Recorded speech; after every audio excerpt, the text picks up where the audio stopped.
The new channel.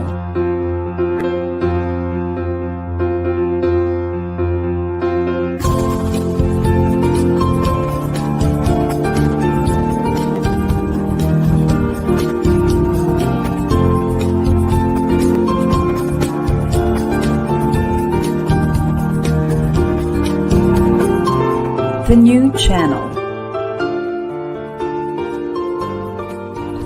Hashtag TNC Now.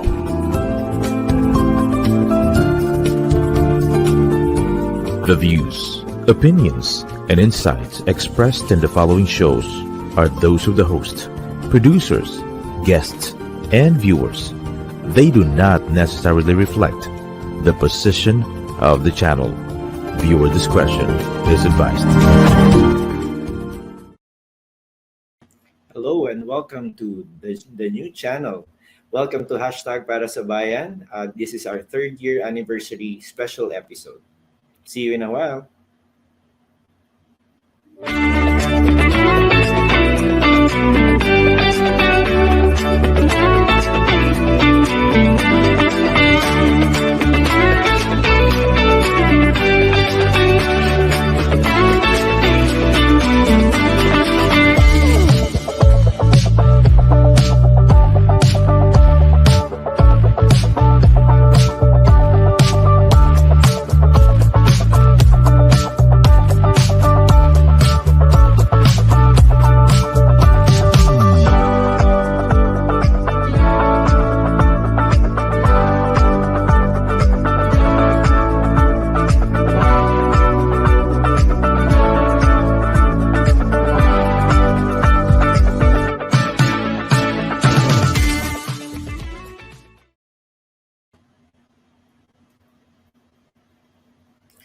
Welcome to the new channel. Welcome back to Hashtag Para sa Bayan. Tonight we have a very special guest for our 3rd anniversary episode. Tonight we have Joana Marie, and of course she's our very, very special guest tonight. No? She's a trainer, speaker, and a special entrepreneur. Joana Marie, of course. Later you will meet her. She's a serial entrepreneur with business related to events, organizing fashion and clothing, and health and wellness. She's the CEO and co-owner of Laurus Enterprises, an events company organizing internationally recognized seminars on personal and professional development. Her company brought to the country some of the highly acclaimed personalities like, of course, Robert Kiyosaki, Andrew Matthews, Peng Joon, Chris Gardner, Matthew Hussey, Gary Vaynerchuk, among others. And of course, she's also the CEO and founder of I Am Fantabulous by Joana Marie, a fashion and brand helping men and women of all sizes and shapes to express their inner boss and empowering them to show up looking stylish, classy, and chic. Growing up from the slums where money was scarce, there was time when she and her mom ate recooked spoiled rice because it was the only food available. Oh, diba? But she didn't succumb to her circumstances, instead took control of her life and supported her family financially. Now she is a serial entrepreneur, and of course, our special guest tonight is none other than, let's have her in, Joana Marie. And please join us as we celebrate our 3rd anniversary. Yan. Ayun, Hi, no? good evening. Welcome. Bigla akong nakalimutan, ano? Laurus Enterprises pala, I remember, brought everyone, no? The big names, no? So, Lazaro is your last name, Joana Marie Lazaro. But that's your husband's last name, right? Yeah, my married name, yung Yeah, that's Lazaro. your married name. So your maiden name, De Los Santos. De Los Santos, very generic, ano? De Los Yeah, Santos, Lazaro, parang very popular surnames. Anyway, you it is. mentioned kanina in the background your journey from the slums, sabi mo nga, and then now you are a successful serial entrepreneur. di ba ang successful serial entrepreneur maraming pinagdaanan, di ba? Ika nga, before you become very successful, you go through a lot of things. But the topic right now is really your role, no? Maybe we can say kwento mo a little about your journey from the slums, sabi mo nga. And then to becoming CEO of Laurus Enterprises. I think we've known each other for some time, no? Joanna, Yes. the entire team of Laurus, and I really miss seeing the team and uh, having people. You have influenced hundreds of people, if not thousands, no, with the efforts of Laurus Enterprises. But before we go to that, please tell us your journey. Ika nga, from zero to hero. Paano? How did it go about? Yeah. Yes. Hi, thank you so much, Sir Nato. And thank you once again for making me a part of your show. Happy anniversary, TNC, and to all our viewers. Magandang gabi po sa inyong lahat. At kung nasaan man po kayong parte ng mundo, I wish you the best and I'm sending you all my love and light, my joy and gratitude. So yeah, katulad nga po nang na-share ni Sir Nato a little bit when he was introducing me. I grew up from the slums and money was really scarce at that time po. So, we're four siblings and yung parents ko po, nagtitinda po sila sa palengke ng isda. Until such time, I was already 18, I was 18 years old at that time. And I believe it was the parang turning moment for me. It was the poorest moment in my life wherein we have nothing to eat and my mom being that strong woman that she was, she didn't also allow that moment na to define us or para mapatay kami sa gutom. Alam mo yan, she did something because she has always been like that. Sobra siyang madiskarte and I think it's one of the traits na nakuha ko din talaga sa kanya. And prior to that kasi Sir Nato, I go to school still because my parents believe that education is really important. Diba sabi nga dito sa atin sa Pilipinas, ang laging sinasabi ng mga magulang natin, edukasyon lang ang kaya kong ipamana sa'yo. So kahit na Yes. gano'ng kahirap, talagang pinipilit ng mga magulang ko na pag-aralin pa rin kami. So, pumapasok ako sa school, Sir Nato, na I only had 20 pesos or 25 pesos at times. Ang pamasahe at that time, it was already 8 pesos one way. So, 16 pesos. And I only have usually 4 pesos. So, my class would start at 7:30 or 8 a.m. and it would end up around 6 p.m. So can you just imagine what are you going to do with 4 pesos, right? But I was really determined because I want to give back to my parents. Gusto kong isukli sa kanila or balik sa kanila yung hard work that they're putting in Yes. to make sure na nakakapasok ako sa school because I was enrolled in a private school pa. I was already in college at that time. Although yung course na kinuha ko, it was just 2 years at that time. Vocational course siya. Pero still, of course, we still needed money para pangbaon every day, right? Correct. So, Yeah. tinaga ko yun. I was really very determined. So, whole day ang ginagawa ko, nagtatago ako sa mga kaklase ko. So, meron kami tinatawag dun sa school namin na batibot. Kasi may malaking-malaki siyang puno. So, doon ako tumatambay. So, instead of,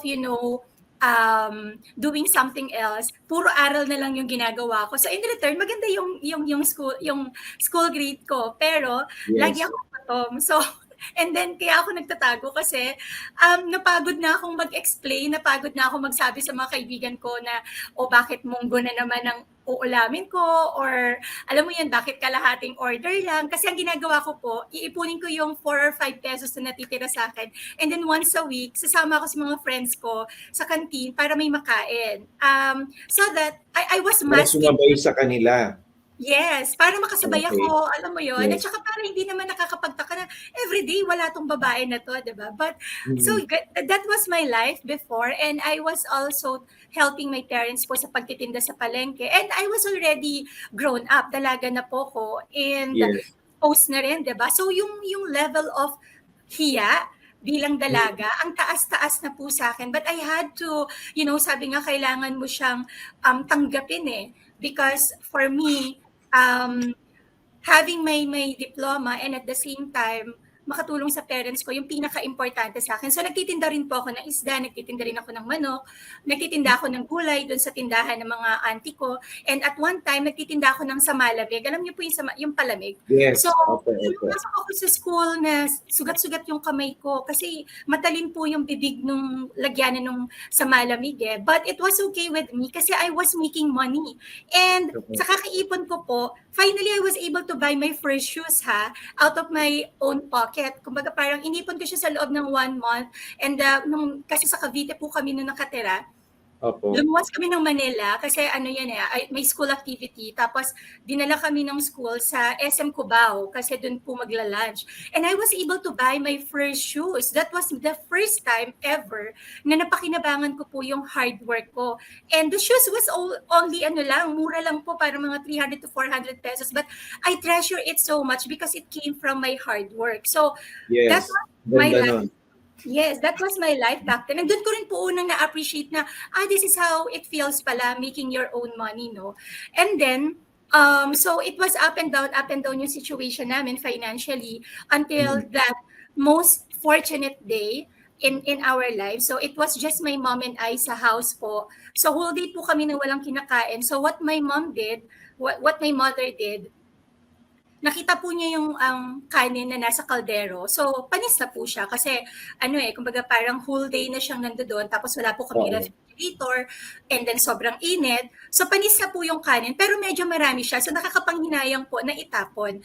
So, being the madiscarded that she was, ang ginawa po niya, hinugasan niya po yung kanin and then she recooked it in such a way na nagmukha siyang lugaw. Tapos nilagyan po niya ng salt to season it. And she served it sa aming dalawa.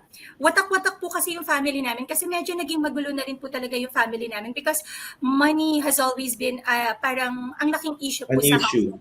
Yes. Money. So while we were eating that, nakatungo lang ako. I cannot look at my mother at the time and she wasn't even looking at me, but I could feel that she was crying silently. She was holding back tears, but I could see the tears flowing from her eyes. And I felt like ang bigat. Bilang isang anak, makita mo yung nanay mo na ganun hirap na hirap yung pakiramdam.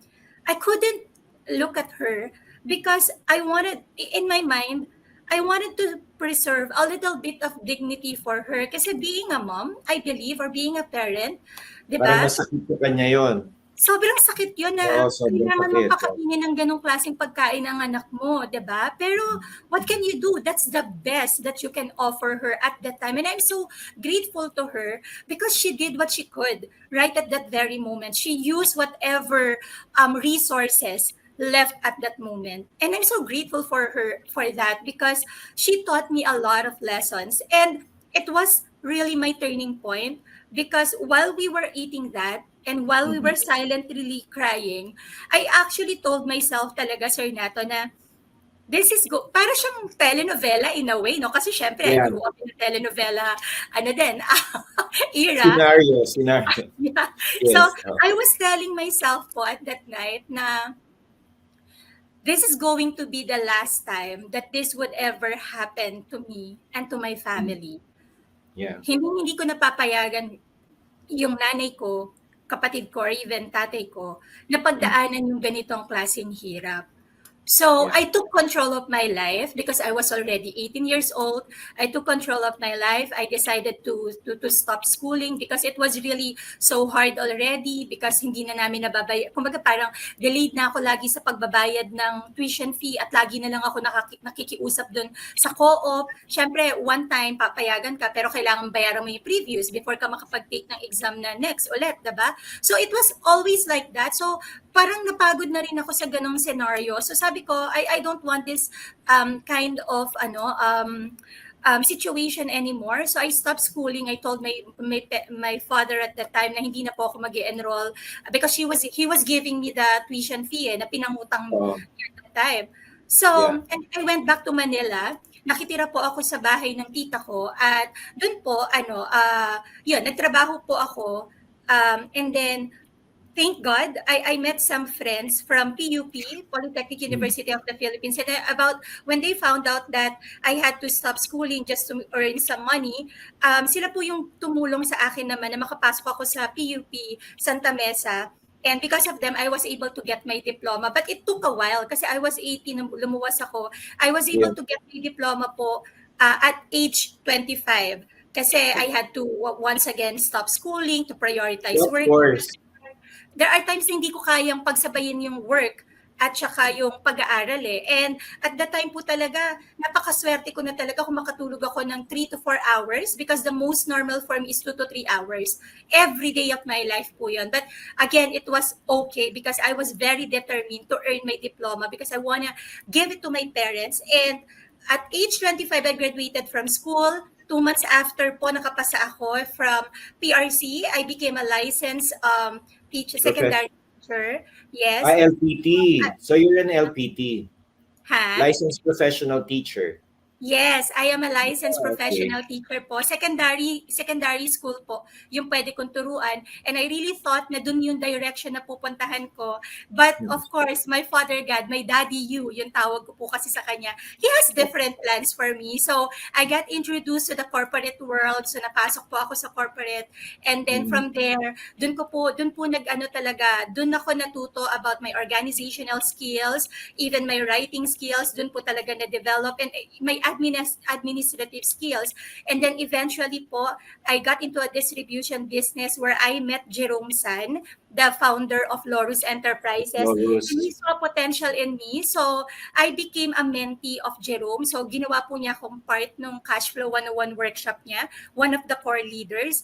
So eventually po, I was already part of those people na nasa, kumbaga parang nasa top hierarchy ng group ni Jerome na teaching people how to make money work for them using the Cash Flow 101 workshop principles being taught by Robert Kiyosaki.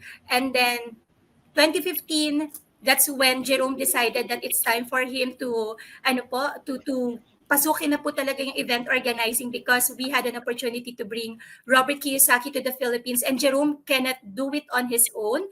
So that's why he taught me with several core leaders in his team if we can become business partner na. No longer, kasi nung time po na yon, truth be told, Sir Nato, wala po kami bayad. I've been doing the Cash Flow 101 workshop every month po yon. One Sunday every month. Pupunta ako doon, tutulungan ko yung mga participants, tutulungan ko si Jerome, I and the others po na partner. Pero lahat po kami walang bayad because it's giving it back. So parang the concept is pay it forward. Yun po yung naging scenario namin at that time. So nung naging business partner na po, so doon na po talaga nagkaroon ng difference in my life. Doon na ako nag-turn around, doon na ako nag-start na maging entrepreneur, understand fully what it means to become an entrepreneur, making your own money and helping a lot of people. Yun po. Grabe, Joanna.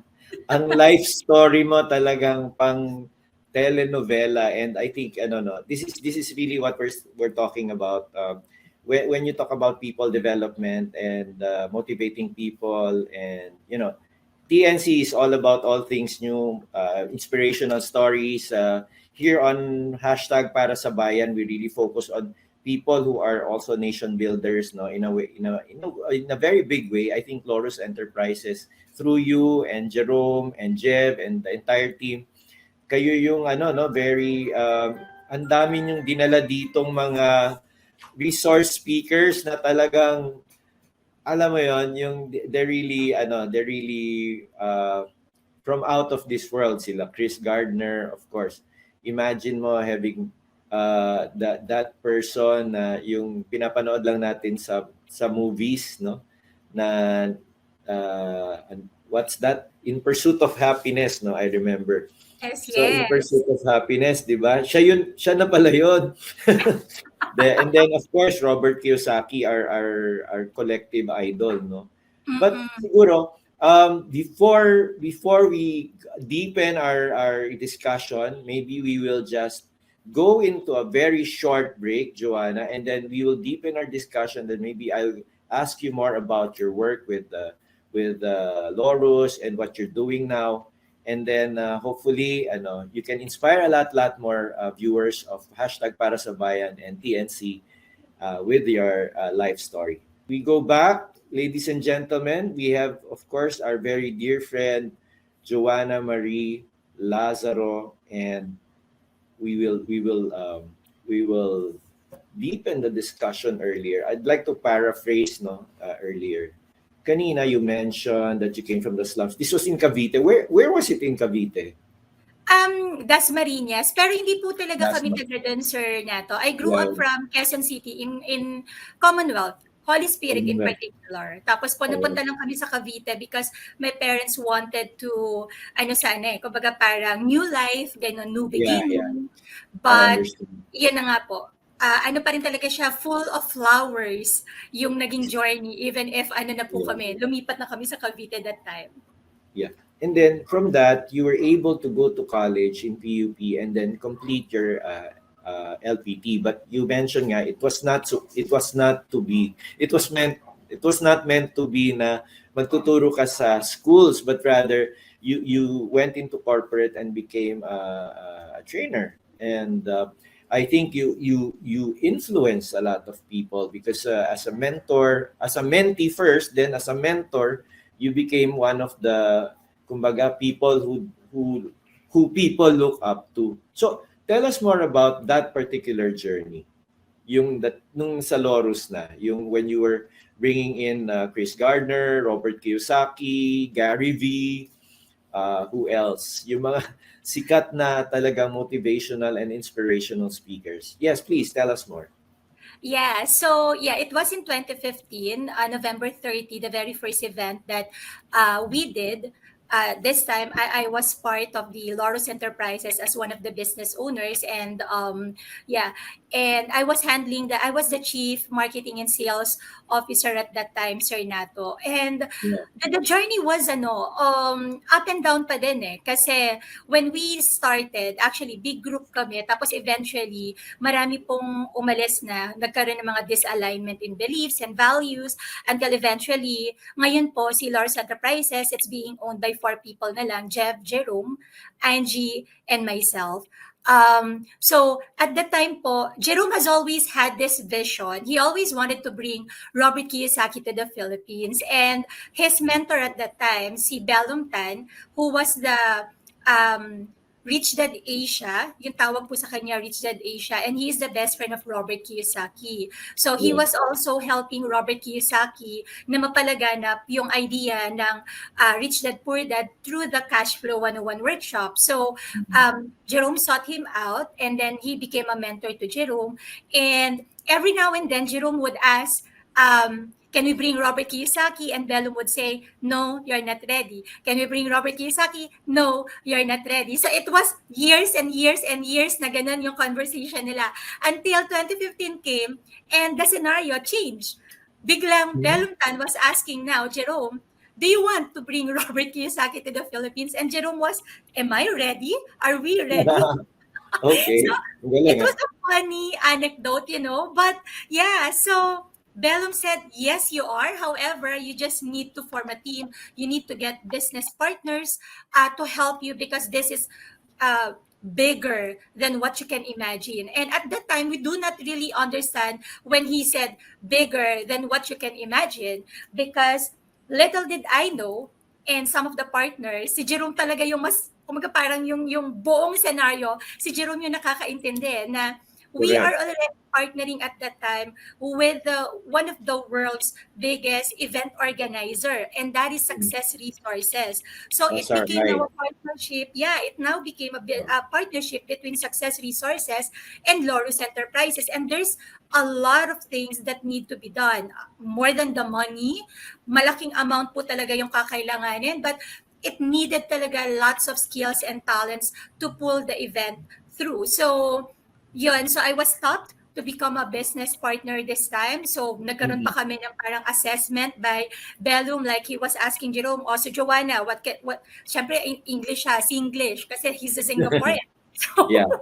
what did Joanna can bring to the table? How is she going to help you with the business? So Jerome was like defending each and every person that he chose until we became part of it. And then November 30 came.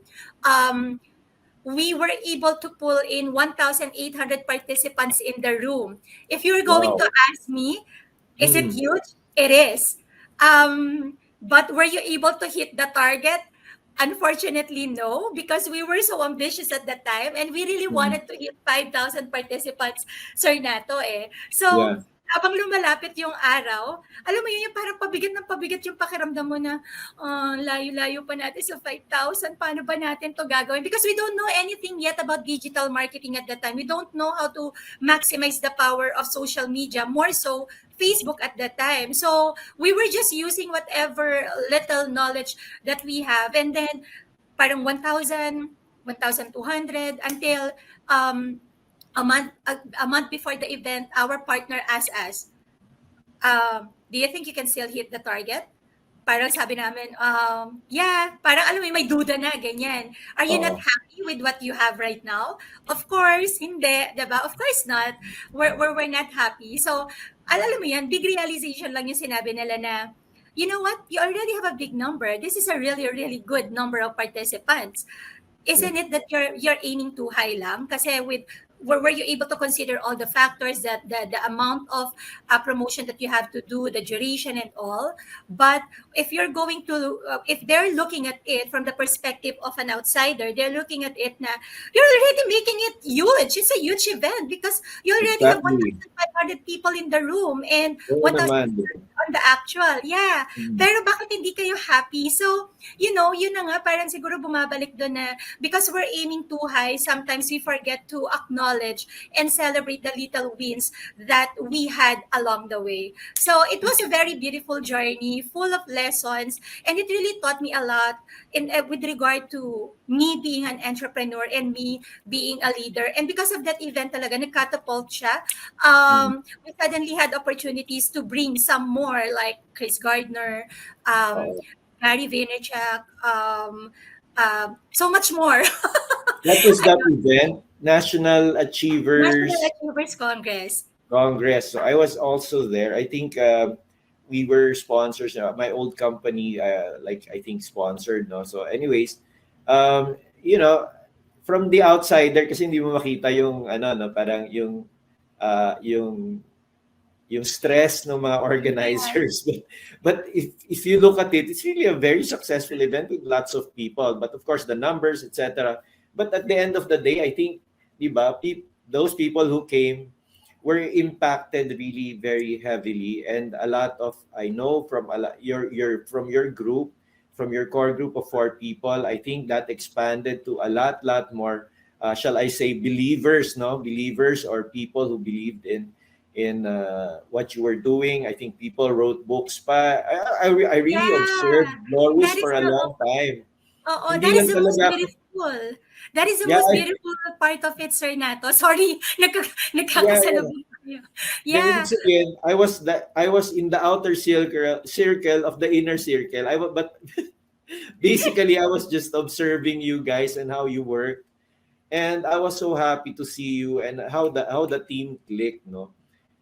So maybe that leads me to my next question. Uh, we're about to be in the last portion of our episode. There's this special third anniversary episode of TNC here on hashtag para sa bayan. What do you think are important drivers, no, for people or organizations that kasi kayo dumaan na kayo dun sa buong proseso. I mean, you understand exactly how it is to get people from zero to hero, and there's a lot of people like that right now. And maybe that's what I'm asking you. Siguro, if you were to be that person to motivate these people, the people who are right now suffering, I know in particular of young people who can't study, whose parents don't have anything to support them with, to study, and they have to work, di ba? And I know of a lot of classmates in college who came from the provinces and they had to be a janitor or something just to finish college, but now they're very successful. And alam mo yan yung sinasabi kong pivotal point, kung yung kanin yung pivotal point mo, 'di ba? Marami pang tao na kailangan ma-reach nila yung tipping point nila where they will say, I have had enough of this, and then I want to go further and further and further. By God's grace, I can do it, or I can be empowered to do it. So what would be your your tips for these people who are now in this, or are desperate, or are in despair, to really become successful naman, kasi it's not just money, right? It's Yes, really yes. transcending that mindset of the poverty mindset. So please tell us, what's your opinion on that, Okay, Joanna? maybe I'm going to tell the story of mine that happened last year. So, with the when the pandemic happened, Sir Neto, truth be told, Mm, the four of us, we were in denial. So, mm, because we were already scheduled to have three events for that year. yeah, Dalawang Millionaire Mind Intensive ni T. Harv Eker, and also one National Achievers Congress, which we were supposed to bring the founder of Mind Valley, si Vishen Lakiani. And then everything was halted. So, in my mind, ako, personally, I was thinking, no, hindi magtatagal yan. So, we were denying until patagal ng patagal, paulit-ulit yung quarantine. So, until October came, and mm, that's when the realization hit na, guys, it's here to stay. So, what yeah, should we do now? mm, So that was the only time that we did something.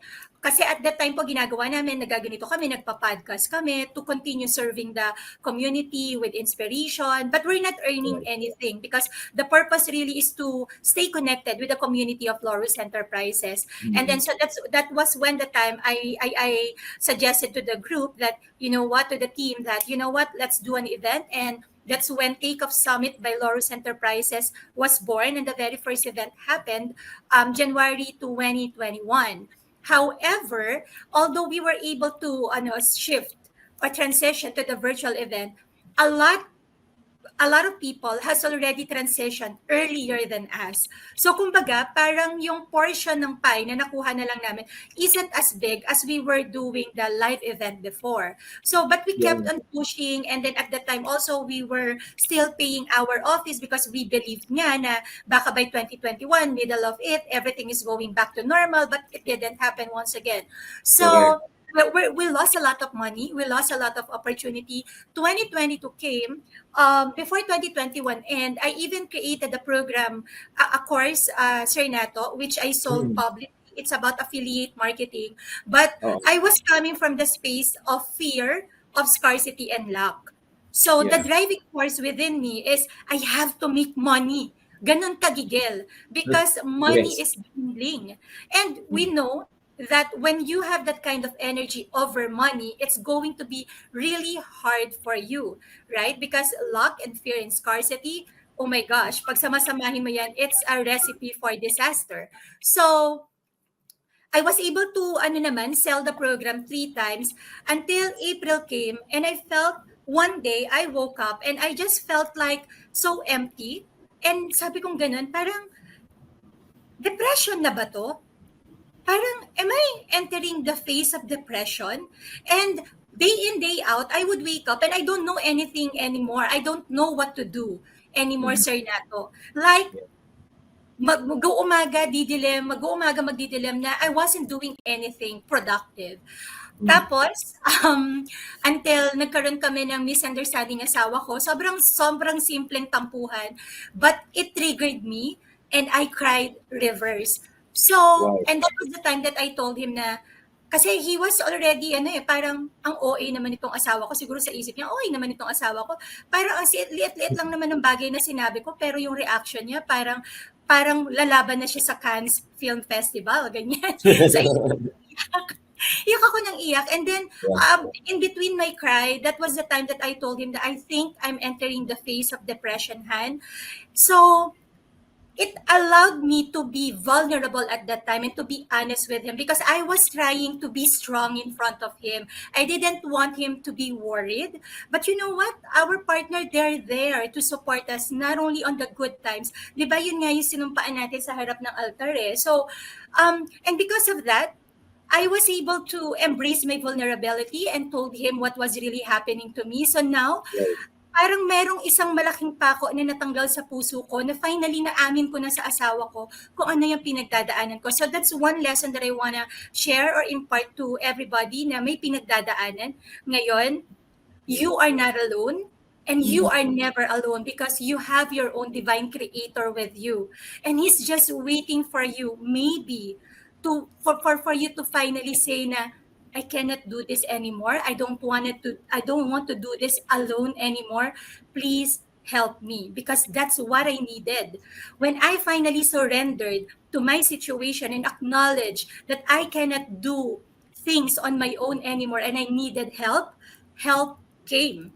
And that's through my husband, kasi sobrang laki talaga ng tulong na ibinigay sa akin ng asawa ko upon learning what was happening to me emotionally. So that's the very first lesson. There is strength in vulnerability. Do not ever think that what you are going through, it's unique on you, because the truth is there are millions of people na pinagdadaanan or probably pinagdaanan yung sitwasyon mo. And maybe they are just waiting for you to say it out so that they would know how to support you, especially your own divine creator. When I say daddy you, I refer to it my father God, but maybe for some people, it could be Allah, it could be Buddha, it could be the nature or whatever. As long as it's it's the highest power for you, the divine creator for you, go ahead, talk to that. Talk to your divine creator so that he can bring you the necessary help that you need. And then after that, after ko na lift na wala sa yung pako na yun na nakabaon sa puso ko na hindi ko kayang sabihin sa asawa ko na hindi ko na pala kayang mag-isa, na-remind ako sa sarili ko na for things to change, I have to change. Change starts with me. So, Okay. sabi nga, insanity is doing the things over and over again and expecting a different result. 'Di ba? So, Oo. for things to change, I have to change. And for things to be different or for me to have different results, I have to do things differently. So, what are the different things that I did? I seek out help. I started looking for a coach to support me. I started looking Okay. for people to support me. I enrolled myself to courses in relation to help me with the trauma, with the money issue, to get me out of this fear. And also I went back to studying marketing and business and sales and all of these things. So, and then I became clear. I became once again clear with what I wanted in my life right now. Nasabi ko, once again, I'm here in this crossroad. This is another panis na kanin episode for me, but it's masked differently, but it's the same. Kung ano yung pinagdadaanan kong pain before, ito pa rin yun eh. Bumalik lang siya. So what did I do at the time? I didn't succumb to my circumstances at the time. So right now, I won't allow it once again. Hindi kita papayagan na idapa mo ko. Instead, I'm going to use you so that I can become stronger and I could stand stronger this time. So clarity is number two, and be intentional. Be intentional Okay. with the kind of life that you want. And then another thing, believe that you are meant for greater things and that you deserve the best things in life. Lastly, one of the biggest lesson for me is that, or biggest realization for me, Sir Nata, is that I now understand that I am a co-creator of my life. Okay. That my divine creator, okay, for you, I don't know who it is. It may be Jesus, right? Your divine creator is there to support you every step of the way. But you just have to decide, who am I? Who do I wanna be? And what do I want to provide? How can I be of value for other people? And once you are able to clear all of these things, you are able to answer those questions. Sabi nga, for you to have quality answers, you have to ask Yeah. quality questions. And hindi Correct. ka ikaw mismo sa sarili mo, you have to ask those hard questions to yourself. Ano ba talagang gusto ko? Bakit ba ako nandito? Bakit pa ulit-ulit na lang yung ganitong buhay ko? What do I need to do? Ano pa ba yung nakulang? Ano pa ba yung nami-miss out ko? Those kind of Right. questions, once you Yeah. became, alam mo yun, naging, ano ba yung term dun, Sir Nato? Parang, if you are able to confront yourself, and Yes. understand this kind of things and be able to come up with the answer na ikaw din talaga yung mismo nag-generate, Mm. bigger things, wonderful things are going to happen into your life. Now, magugulat ka, bakit suddenly, ang hirap-hirap gumawa ng 1 million? Pero ngayon, when I say na, I want to do this kind of event and even if it's going to cost me millions of pesos, kayang-kaya ko na siyang gawin. Even if ang hirap mag-start ng isang negosyo, fashion Yeah. business in the midst of the pandemic, I was able to do it with just me saying na, okay, I want to start a fashion business or a clothing business. And I Mm. did it, you know? Yeah. So you become a Yeah. manifestor and you manifest things so quickly when you become so clear with what you really want for your life and when you become clear with your own purpose in life. Because all of us, I honestly believe we are all beautifully and fantabulously created for a purpose. Kung hindi pa natin nahahanap yon, one day you are going to. But you just have to confront yourself and be really, brutal with yourself for you to Mm. be able to find out what am I here for. Yun po. You know. So, nako, Joanna, this is we've come to that part of our show, no, where we're ending it now. But I'd like to thank you for joining us and inspiring a lot of people with your own story, with your personal journey from the Panis na Kanin episode to your clothing line now to Laurus, from bringing in all those people. And you just don't know how much wealth you've created, not just in terms of real money or what, but the wealth in people. That's the pieces you've given to people, no, I mean, the pieces of advice, the motivation, and the drive that you've given them. Yung sinasabi mo nga kanina, I think my sister has a term for it, no. If you really want to know what you want in life, if it's something that makes you cry, if it's something that makes you sing, if it's something that makes you dance. 'Di ba? Parang those things, parang pag ang saya-saya mo, there's really joy in your heart. Either you Yes. cry about it, you sing, or you dance. 'Di ba? Yan Yes, yung because the magic manifestation. is in the feelings. 'Di ba? It's really, Oo. no? I mean, um, syempre sinasabi lang, mga men should not be so emotional or what, or passion. But the passion is really there for any gender for that matter. And at the end of the day, um, we live our life going through a lot of things, and a lot of people are going through a lot of things. So, with that, Joana Marie Lazaro, I'd like to thank you, and thank you for the reunion. Nami-miss ko na yung office nyo before. Oh, I miss ko really rin loved namin. your team. I really loved your team. I mean, and I saw your journey from, 'di ba, from start to almost dumating na kayo doon sa that part na bagong journey naman. So with that, ladies and gentlemen, we'd like to thank you for joining the new channel.